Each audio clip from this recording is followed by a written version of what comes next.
One Piece chapter 972. I think this chapter is easily one of my favorite from this flashback because you actually feel bad for Oden. And we know Oda doesn't love to kill characters off, but when Oda chooses to do so, Oda never fails to deliver the raw emotion that comes with it. And this chapter proves that once more. You could actually feel the emotion in this chapter. When it comes to characters dying in One Piece, I think Oden's death in this chapter for me is up there. Easily top 5 in the entire series. And as much as people who say that they had issues with this flashback, myself included, I think this was an amazing way to end this flashback. And I think we should be going back to present time given what we had at the end of this chapter. But let's start from the beginning. Now the people of Wano have only started to realize that Oden was indeed the person keeping them from harm's way. And while people did want to take action and stop Orochi from executing Oden, any form of retaliation even by word was stopped and people were shot with arrows. And again, this really shows what type of person Orochi is. Now while we did get some more context to his backstory and while he did have some form of justification to his cause,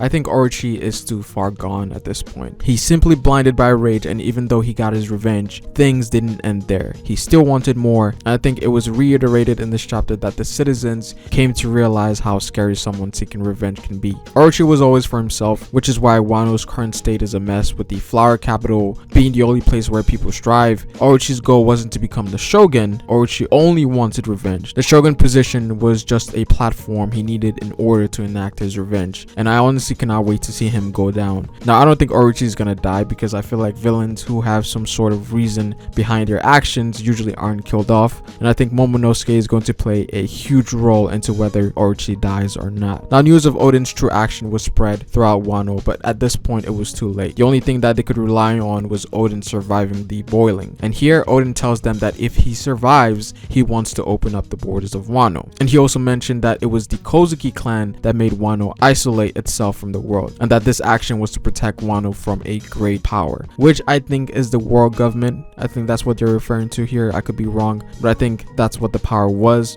And he also mentioned that the world is waiting for a specific individual. Now here I got kind of confused because Oden also mentioned that this person will traverse through 800 years of time. Initially I thought that we were talking about Luffy here, but the only person that was alive during that time point that we know of that has any relevancy was Joy Boy. Or is it Joy Boy's will that they're referring to? Again, I'm not sure, maybe it's a translation. But Oden said before that time comes, Wano has to be a country that should be able to support this individual. Again, we are going into the realms of prophecy here, and obviously during Oden's journey with Roger, this is obviously referencing information or knowledge that he learned from, Raftel, right? Now Oden knew that Kaido and Orochi were most likely going to kill him, even if he survived the boiling, which makes sense because if they let Oden go, he would be a threat once again. And so knowing this, Oden knew that he wasn't getting out alive, because him being alive would not benefit Kaido and Orochi in any way, shape, or form. And so he passes on this dream to open up the borders of Wano to his 9 scabbards. And so an hour passed and Oden survived the boiling, and of course, just like he anticipated, Kaido and Orochi didn't end it there, changing his sentence to a shooting execution and as well as the execution of his family members. And with his last breath, Oden launches the scabbards off the pot in which they started to head towards Kuri. And we get a brief slideshow of each scabbard's first encounter with Oden,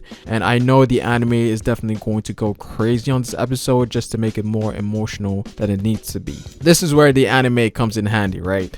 We also get a conversation between Kaido and Oden, which I think was very interesting. Kaido says that Oden is going to be talked about for a very long time because of how he died, and I think this ties back to Kaido perhaps wanted to die in a grand way too. And I think this moment here wasn't really meant for Oden but more so for Kaido, because it seems like Kaido felt like because of his underhanded tactics during the war and on how he handled things in a shady way, I think that wasn't something that Kaido aspired to be, because we know the Kaido of right now is different. And I think this was basically Kaido admitting to Oden that he was weak, which also ties back to Oden's response in the next panel in which Oden tells Kaido to become stronger. It's weird because Kaido even apologizes to Oden for killing Hyogoro's wife. Again, I do find it interesting that he said those words, and I think that was more so of Oda telling us something about how Kaido viewed his way of winning, and more so characterization for Kaido, because his view on things at this point may have been different, and I think this was the starting point for him and his goal to become the strongest. I think that's what was incited within Kaido in this conversation between him and Oden, though I do want to see what the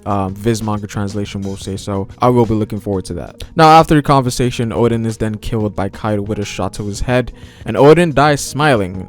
Maybe he's a D, but I don't think that every character that dies with a smile is a D. You know, Corazon and Yasu died smiling, so I wouldn't say for sure, but it is possible. We then move on to Tokyo receiving word of Oden's death, and we get a brief flashback of things that Oden told her, whereas he states that if he's not able to bring down Kaido, then no one of this time will be able to. And I think here he's specifically talking about the people in Wano and not the world, because, you know, there's people like Rayleigh and Whitebeard that are out there, but again, this was something that he said that he had to do on his own, so it makes sense that he was the strongest person of this time. There's literally no one else apart from Oden who can take down Kaido, so if he didn't take out Kaido, then no one else in Wano is capable of that. Oden also mentioned that in 20 years time that a war capable of separating the oceans will break out. Again, probably referring to the final war, and that the ones at the center of that war will defeat Kaido. And if he happens to die, Toki should use her powers. And this also explains why Toki had barely any reaction from the last chapter, because she also had a role to play in all of this. But this was an amazing chapter. The execution of Oden's death was done in a great fashion, and I think we might be heading into Act 4 in the next chapter. Now, it doesn't say the end of Act 3, so we might get some world building chapters, maybe see how the Marines are moving, how things are going with the warlords and the other Yonkos, and other setups that we got in the last transitional chapters we got in the end of Act 2. So I'm definitely excited for what's to come. But again, just my quick thoughts on the chapter. What do you guys think about this chapter? Comment down below what you guys think. Like the video if you liked it, and subscribe for more One Piece content. It is Pharaoh, and I will see you folks later. Peace.